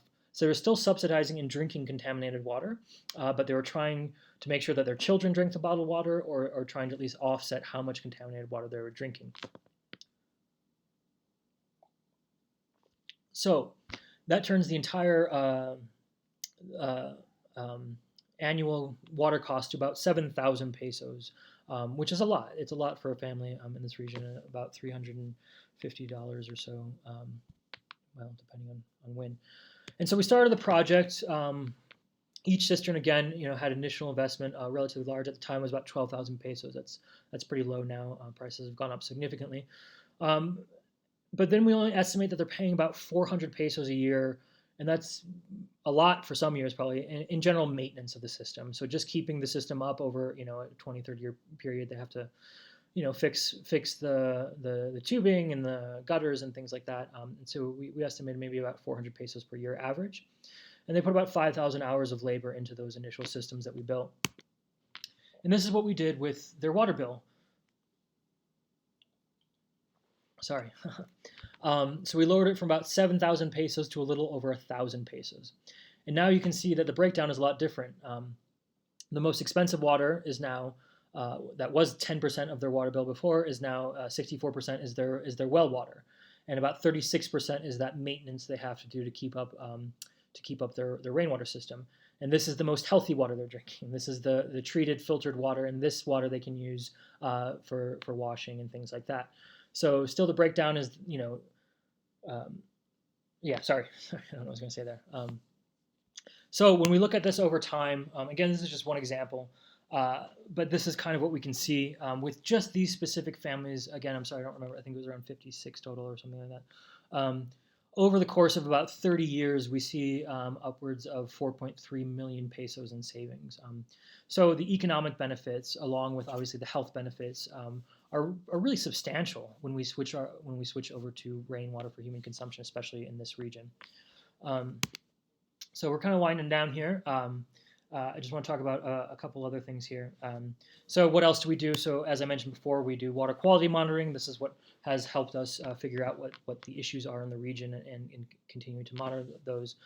So I won't talk much more about that. But one thing I do want to say is that we started this program of testing communities' water quality, and then we would go back and we would give them the information. We did this for a couple years, and it just got really, really depressing. And I got really tired of just giving people bad news. And so we took that and we started to do educational programs. And so we were not just providing bad information, but we were trying to provide some strategies. And so we still do that to this day. And our educational programs are probably the most important thing that we do, I would say, to a certain degree. And so we can deliver people their water quality results, but we can also offer various different solutions. But that also got really tiring because we weren't really able to offer solutions. We were able to offer strategies back in the day. And so that's when we really switched over to rainwater harvesting. So to not just offer water quality monitoring and educational outreach. We were just tired of giving people bad news and strategies that could only go so far. But what they really needed was new sources of water, so we started rainwater harvesting. But unfortunately, with rainwater harvesting, is that, as I said before, all of the investment is up front, at least for our region, where we have to store so much water. So it's relatively expensive. Again, the long-term cost is far and beyond the most inexpensive way to have really safe and healthy drinking water in our region, but everything's up front. And so a number of years ago, over 5 or 6 years ago now, when we really started launching our technology development, is when we started thinking, like, we don't have the time or the resources. I mean, we need tens of millions of dollars, and we need 100 years or more to build all the systems necessary to really impact all the people in our region who are affected by arsenic and fluoride in their water. And so we started developing a way to remove arsenic and fluoride, and that really gets to the heart of our technology development program. So this is something we've been doing again for really ever since our existence, but really started in earnest around 2015 and really into 2016 to build this. And so we work very closely with groups like Engineers Without Borders UK, North Carolina State University, to innovate and implement different clean water solutions. And our focus has been very strongly on arsenic and fluoride remediation. And so the goal is that if we can create, I'll show it to you, like a community scale treatment system, is what we're calling a groundwater treatment system. We can implement this in a community and get the entire youth and everybody in that community off of contaminated water within a number of days. We can build this for a community scale. To do that with rainwater harvesting per community, it's a big project. It's still something that we think is the most actionable thing we can do, and it's incredibly important for us to do. But it's very time consuming, it's very expensive up front. And again, we need to get all these kids, especially, off of this contaminated water as quickly as we can. So that's why we started developing this system. Again, so if, just rainwater is not enough, and we are a firm believer that there's not only one solution to any given problem. And so the idea behind the system is that we treat the water not exactly at the well site, but we take an offshoot from the community well that's contaminated with arsenic and fluoride. We treat it for the arsenic and fluoride, and then there's some sort of biological treatment in the home. It's actually changing. It's not going to be exactly like that, but the general idea is that we can impact so many more people. And so the idea is that if we can install these systems in communities that have relatively decent water access, so not severe water scarcity, but contamination right now, we can get them off of contaminated water, and then really focus our rainwater harvesting systems on communities that have really severe water scarcity problems, which is a lot. So we're moving. This was our first pilot, which is still underway at our field site, just outside of Totonilco, about 20 minutes outside of San Miguel. This system has been running for well over a year now, and it's just treating arsenic right now. We've done tons and tons of trials on fluoride. We actually created our own fluoride treatment media, but we needed to prove arsenic as well. And so we built this system specifically to deal with arsenic. And so it's not fit for human consumption yet. This is being used for a spirulina production to remove the arsenic that they have in their well for the production of spirulina, which is an algae. It's like a superfood that they produce. So it doesn't have arsenic anymore. We've treated over 600,000 liters, I think actually more than that by now. And the cost of this is really nominal. The system we created is about 3 cents per 1,000 liters. So it's very, very minimal. And now we're moving into what we call our pilot 2. So this is almost operational.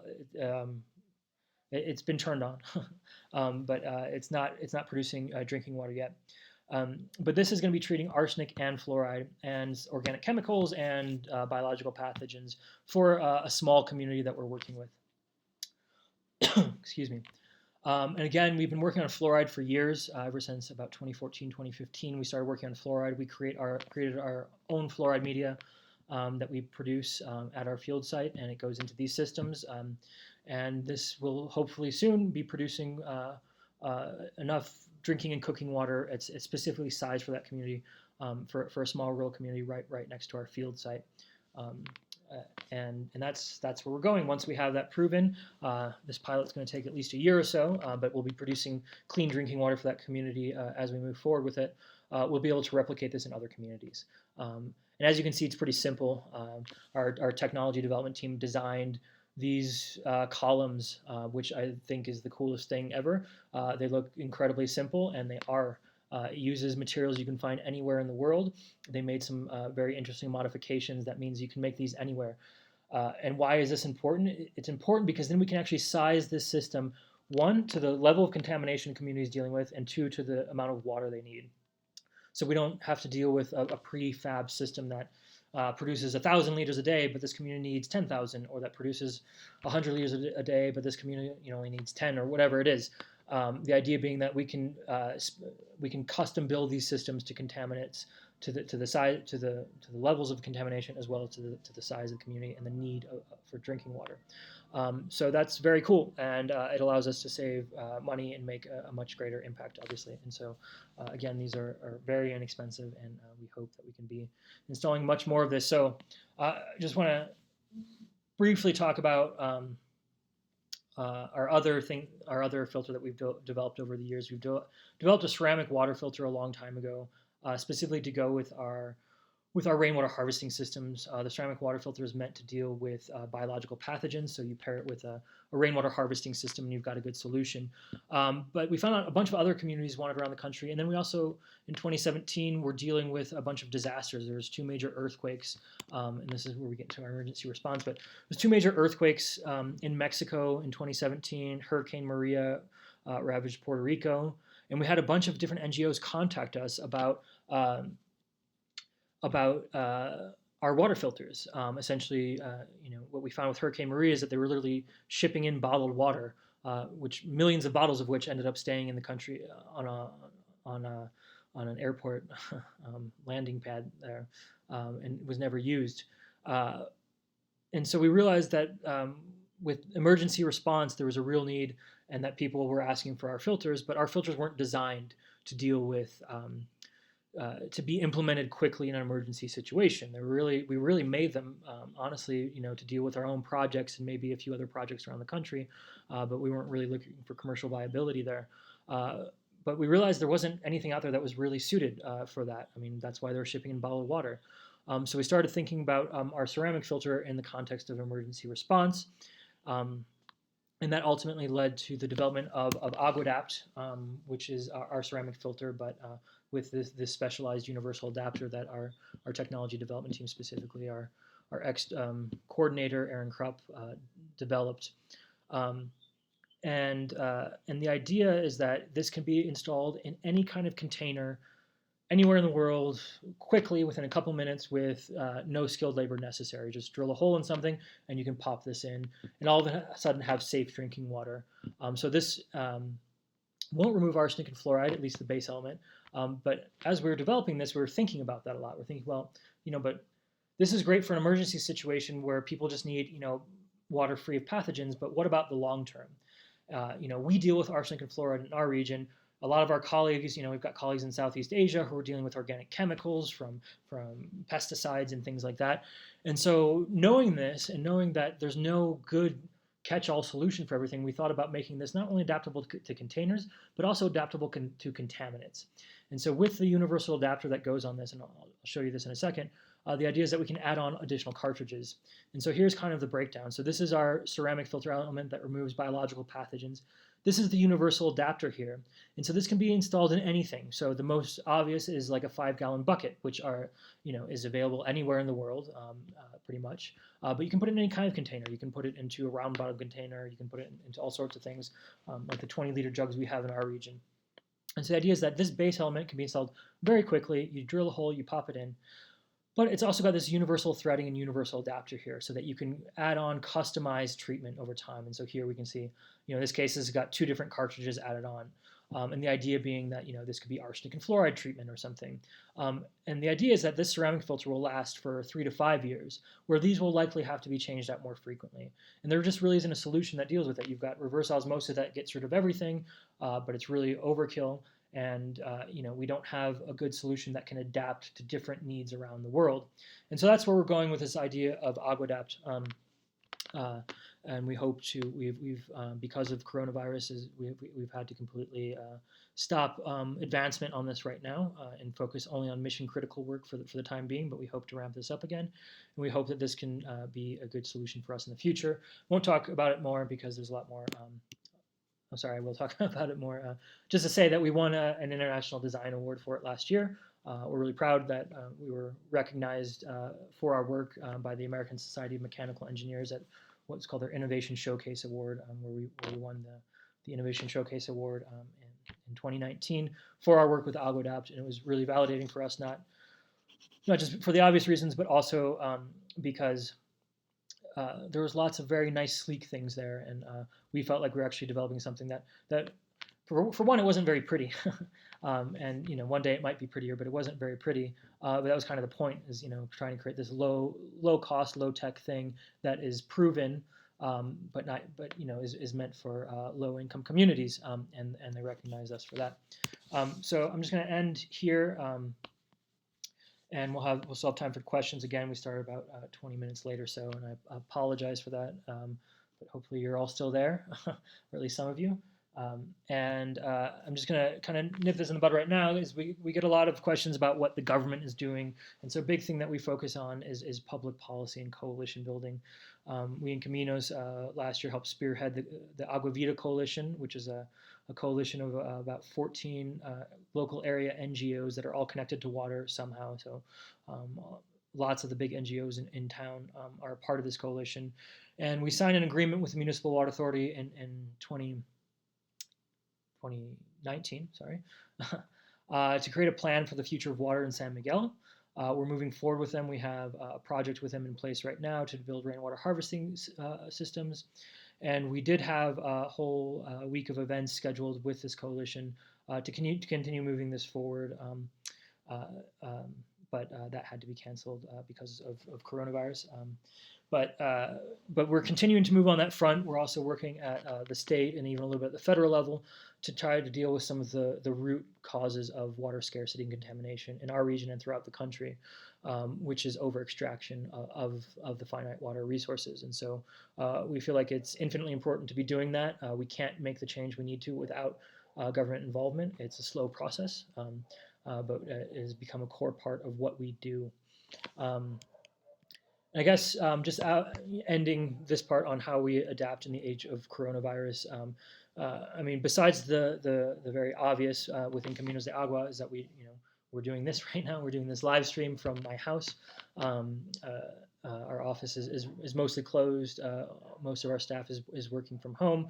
We've cut our expenditures down to the bare bones, anticipating a hard fundraising season, and even some of our foundational support is on pause right now for various reasons.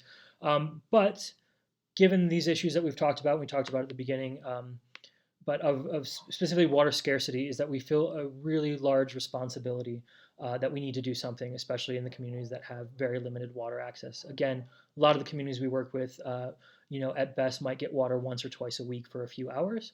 And that's a major issue. It's a major hygiene issue. How do you wash your hands 30 times a day if you are storing water for a week at a time and have to use it for all of your other needs? It's a big issue. And so we are working very, very hard on our communications right now. We're doing things like this, but we're going to be doing a lot more for the Mexican communities, again, through Facebook, through WhatsApp, developing a communication strategy, and also an educational program on specifically how to deal with these hygiene issues.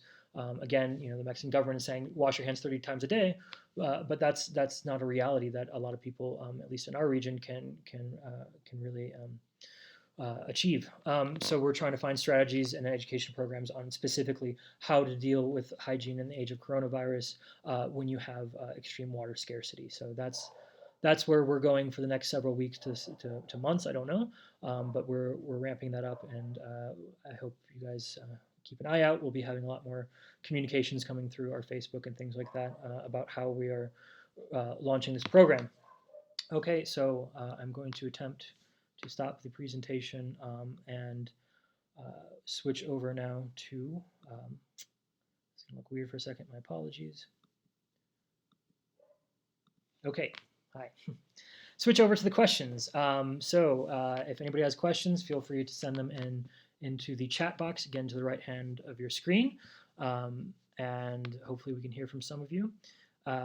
So let me see if we have anything here yet.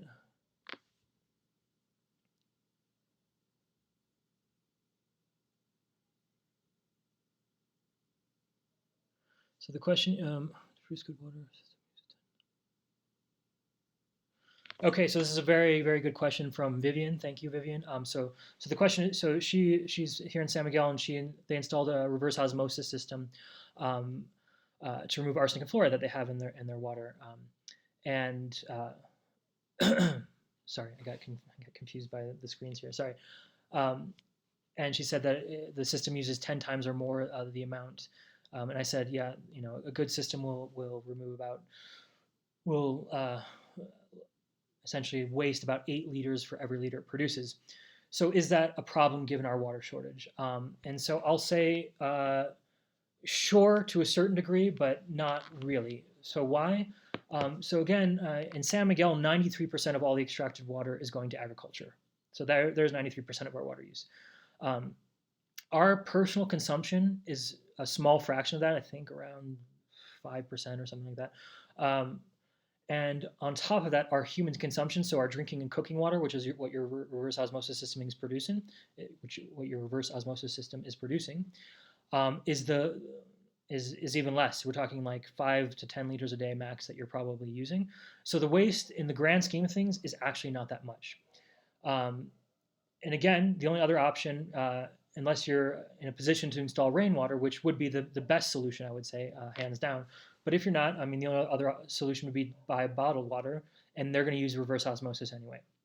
So the water loss in the grand scheme of things, like, yes, it sounds like a lot, but it's really, really minuscule.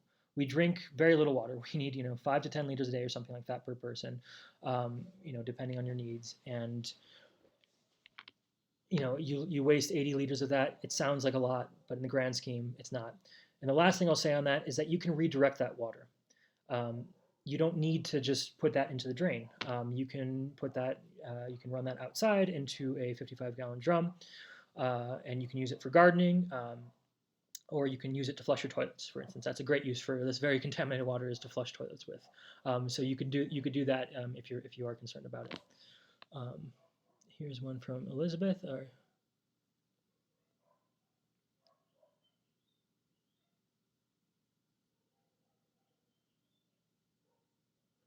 So the question is, are you familiar with the 2020 study regarding managed aquifer recharge for water resilience in Mexico?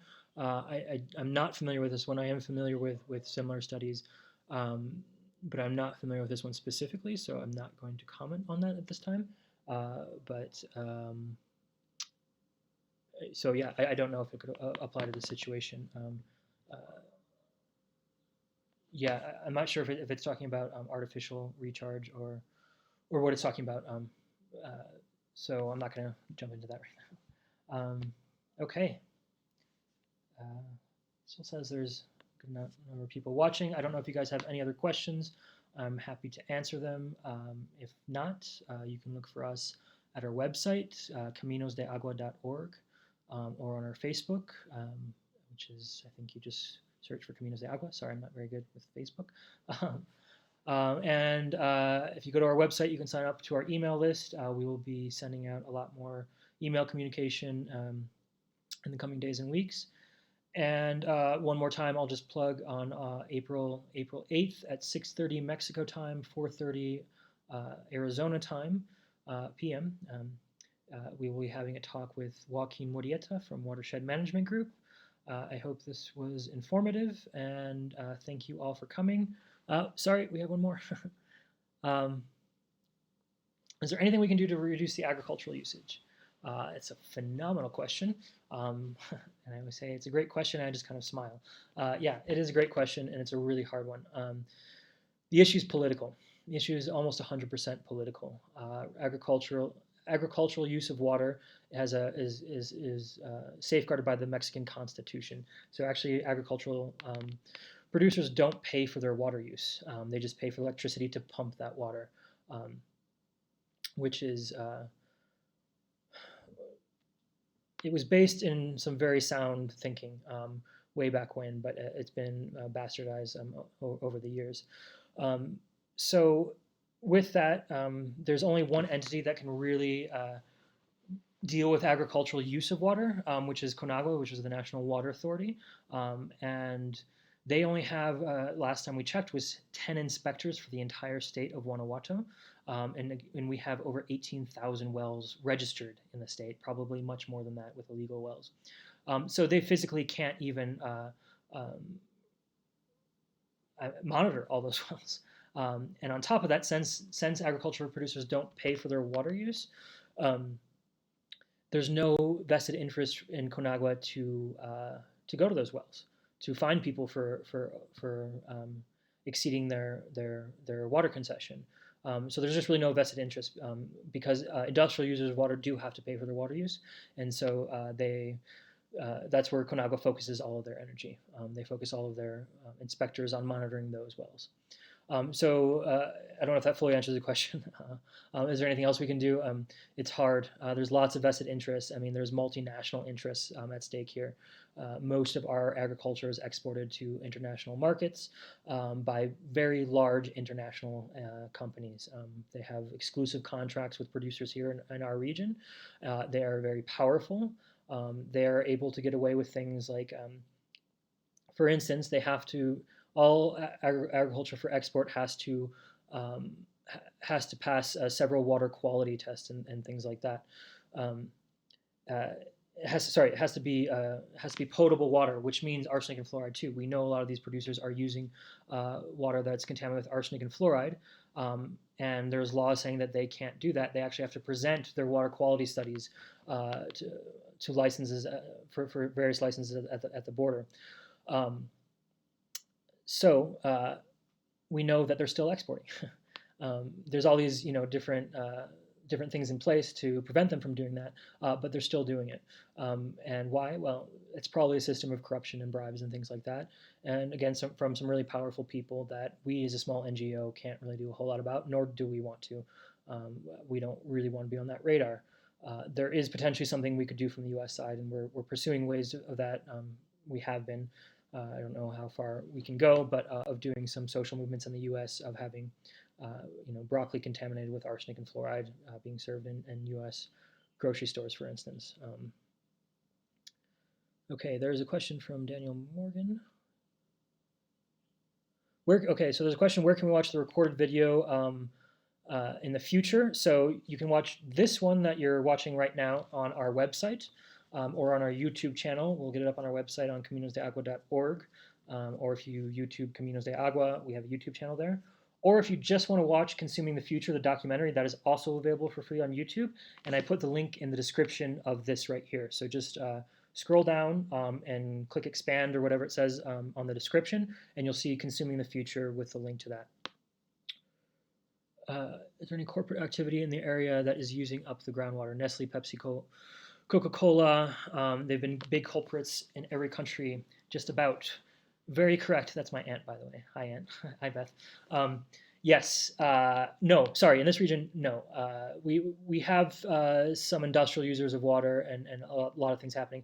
We don't have those major users in our watershed.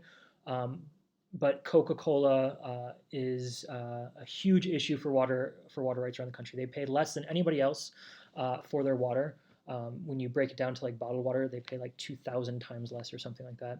And they basically have a stronghold on an entire aquifer in Chiapas State in southern Mexico, on the Huitepec aquifer there.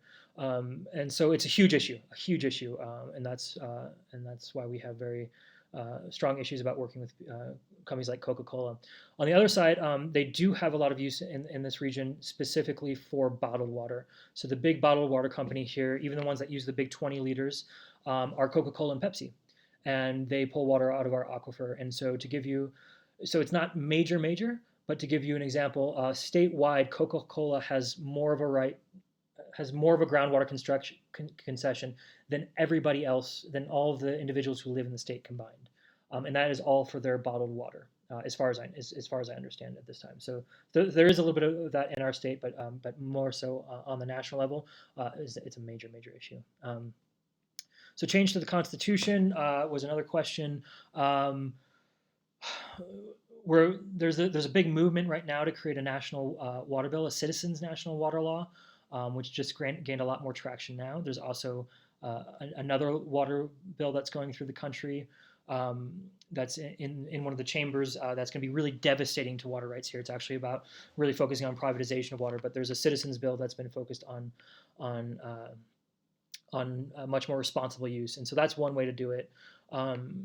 As far as the change of the Constitution, there was a huge change to the Mexican Constitution in 2012 with regards to water. It made water not just right of the people, but a human right. That it had to be so that change has already happened. So there is a provision in the Mexican Constitution that water is a human right. It was actually passed through on my birthday, February 8th, 2012. That there has to be safe, clean, accessible, affordable water access. The problem is that Mexico just can't comply with it. Municipal authorities, state authorities, so technically speaking, those laws exist. As far as changing the Constitution to agricultural use of water, again, it's a very political issue. I just don't know else to say. It's very hard with some very, very powerful interests involved. That is not to say that we're not trying to do something there. We are, again, working at state and federal level of trying to create coherent water policy. But it's a long process, and so I'll keep you posted. Does rainwater without minerals? So I think the question is, does rainwater that has a very low mineral content, which is true, affect human health? The answer that we've seen over and over again is that it does not appear to. So let me just say one thing. So rainwater has a similar mineral content to reverse osmosis water, which is bottled water. So all of those kind of, reverse osmosis, bottled water, rainwater are all very low in mineral content. So let me just say that it's something like over 80 to 90% of all the minerals that we do get should be coming from our diet. So if we're worried about mineral content, we should absolutely start with our diet. That's where we get the majority of our minerals. That said, there are some minerals that are much easier to absorb in water, like things like calcium and things like that. And so yes, you might want to remineralize your rainwater if you are worried about that, or if you're worried about things like calcium and things like that. We've actually found that with our rainwater harvesting systems, our ferrocement cisterns, it's actually adding calcium back into the water. And so we just did one study that was actually looking at something else, and that came out as a secondary aspect of the study that was actually adding calcium back into the water. So we don't have enough information on it yet, but we'll be doing a larger study once we can get back in the field better, at actually looking at if the cement in the concrete, in the ferrocement, sorry, is actually adding calcium in over the long term. And it appears to be. So at least for our communities that have ferrocement systems, it doesn't appear like it would be an issue at all. But again, these are things that are easy to add back into water. So you can buy little drops of minerals and things like that if you're worried. We drink rainwater. It doesn't seem to be an issue. Again, if people are drinking bottled water, again, most of your minerals need to be coming from your diet. Hope that answers the question. But again, it's very easy. There's also, sorry, one more thing, but a thing called a remineralizer that's on reverse osmosis systems. You could use it for rainwater too. It just adds things like calcium, magnesium back into the water that were stripped out during the reverse osmosis process. Do you believe it would be possible to relocate or spread water management to other people? I'm not fully sure I understand your question, Gabby. I'll say that water management is spread to other people, especially in rural setting. Most rural communities we work with have a water committee, and they have to run their entire well and everything. The well might have been drilled by the municipality, for instance, or someone else. But most of the rural communities are decentralized in their how they manage their water. They do get inspected by things like the health secretary and things like that to make sure that they're using chlorine and that kind of stuff. But there is some of that sort of decentralization. I don't know if it's feasible to do it on a larger scale. I mean, you need municipal water authorities and things like that. So I'm not fully sure I understand your question, but feel free to tell me if I didn't answer it, and I'll try to do better. Chantel, former Caminos de Agua employee visiting us from the Netherlands right now, asks, can you repeat when the next video is. Yes, the next video with Joaquin Murrieta from Watershed Management Group will be on April 8th, 2020, next Wednesday at 6:30 p.m. Mexico time. And yes, that's when it will be. And we will send out a link, I think today or tomorrow, with a link and all the information on that.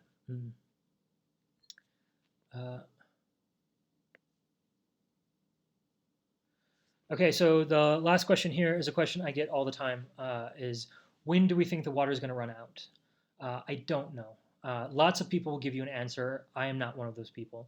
I've been around enough people and enough experts who make some really wild claims to know that we just really don't know. And I see that something's happening with the video here, so I will just wrap up quick. But there's been people who've said that we've only got 10 years left or 20 years left, but they've also said that 10 or 20 years ago. And so honestly, we just really don't know. And all I can say is that it's dwindling rapidly. Wells are drying up around the region quickly. We have wells right here in San Miguel that have gone dry. Even in urban San Miguel, the Mexiquito well, it's on like version 4 or something like that. They keep having to drill it deeper and deeper because the water table is dropping so quickly. So anyway, I don't know if you guys are hearing this now because I see everything's gotten really choppy. So I'm going to thank you all again. Thank you so much for coming. Again, my apologies for the slow start. I thought I had this all figured out. Apparently I did not. But I hope this was informative, and I hope everyone is staying safe and healthy. And thank you very much to the Center for Global Justice for your support on this and for sponsoring this event. And we hope to see you virtually in the future. Thank you again. Bye.